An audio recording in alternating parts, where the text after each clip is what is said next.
আপনার নামে একজন ছিল। তার যে জীবন, সেই জীবন দিয়ে এই যে জুলাই এবং আগস্টের যে আন্দোলন, এই আন্দোলনের সূতিকা গেঁথে গিয়েছেন। এই ফরিদপুরের পঞ্চপট্টিতে হিন্দুদের একটা মন্দির ভাঙার এক ঘটনাকে কথা বলেছে। এইসব বলার কারণে তাদেরকে পিটিয়ে সেই স্কুলের ভেতরে মারা হয়েছে। এই দুঃশাসনের বিরুদ্ধে কথা বলেছেন। অতএব তাদের ভেতরে অনেক মানুষ আছেন, সেই মানুষগুলোকে আমরা চাই বিএনপির নেতৃত্বে আসুক, বিএনপির মূল ধারায় বাংলাদেশের মানুষের সাথে সংযুক্ত করার জন্য যা যা কিছু করার দরকার আমার মনে হয় তাদেরকে দিয়ে সম্ভব।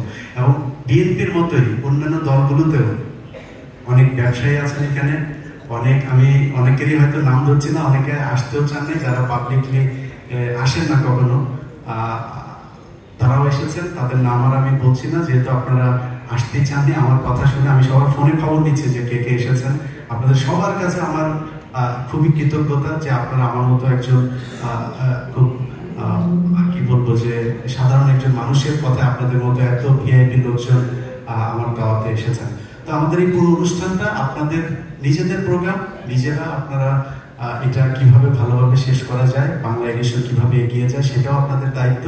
আপনারা দেখবেন আমি এই অনুষ্ঠানটা করার, আমার এই প্রতিষ্ঠানটা করার মূল যে কারণ, 5 তারিখের পর থেকে আমি দেখেছি যে আমার কাছে অসংখ্য ফোন আসে, অসংখ্য ইমেল আসে, অনেক অনুরোধ আসে যে এই নিউজ এখানে দিতে পারছি না, এখানে দিতে পারছি না। এটা আমার কাছে, আমি আপনাদেরকে এই যদি নাকি এই ঘটনা বলতে থাকি কয়েক ঘন্টা বলা যাবে।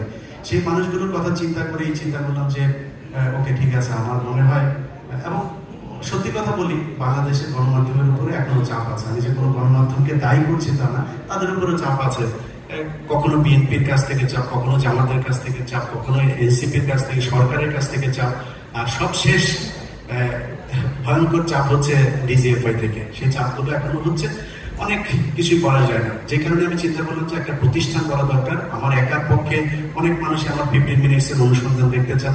একটা অনুসন্ধান করতে গেলে আমার অনেক কষ্ট করতে হয়, যেটা একটা অনুসন্ধানের সময়কালীন সময়ে আরো অসংখ্য মানুষের অনুরোধ আসে।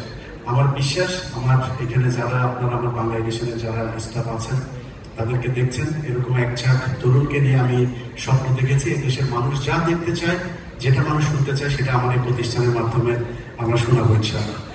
আর আরেকটা কথা আপনাদেরকে বলি, আমার এখানে আজকে আমরা কিছু মানুষকে ভুলে গিয়েছি। তার মধ্যে আপনাদের মনে আছে কিনা জানি না, আপনার নামে একজন ছিল।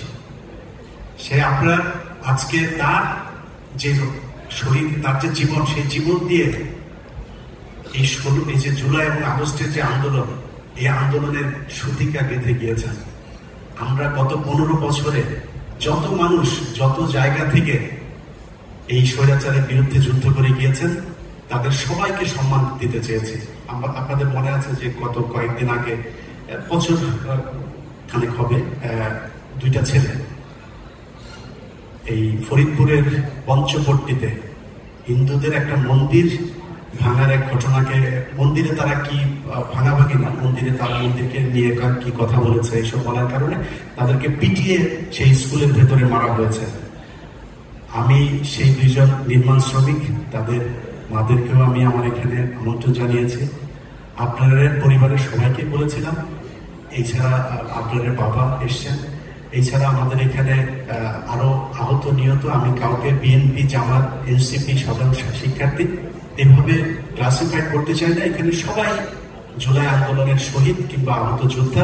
আমি সবাইকে চেয়েছি যে যত কয়জনকে পেরেছি আমাদের এখানে এনেছি, তারাই আমাদের আজকের অনুষ্ঠানের মূল আকর্ষণ। তাদের কারণেই আজকে যারা এমপি হওয়ার স্বপ্ন দেখছেন, মন্ত্রী হওয়ার স্বপ্ন দেখছেন, তাদের কারণে। সেই জায়গাটা যদি ভুলে যাই আমরা, তাহলে আমাদেরকে আবারও সেই স্বৈরাচারের অন্ধকার যুগে প্রবেশ করতে হবে।